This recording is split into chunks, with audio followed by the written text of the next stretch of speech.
Magandang umaga mga bata. Ang pag-aaralan natin ngayon ay hakbang sa paghuhugas ng kamay. Handa na ba kayo? Okay, simulan na natin. Pagkatapos ng araling ito ay inaasahang may pakita, may isagawa at mapapahalagahan ang mga hakbang sa paghuhugas ng kamay. Narito ang mga hakbang sa paghuhugas ng kamay. Una, tignan mabuti ang larawan.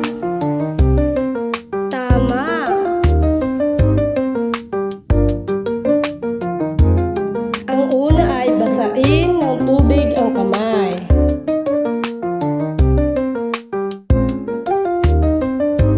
Pangalawa, lagyan ng sabon ang mga kamay.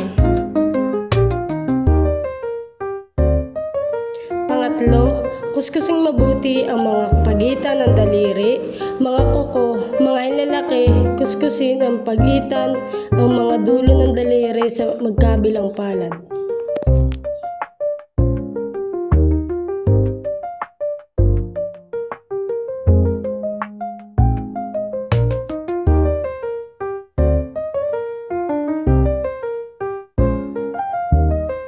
Pang-apat, banlawang mabuti sa malinis na tubig ang mga kamay.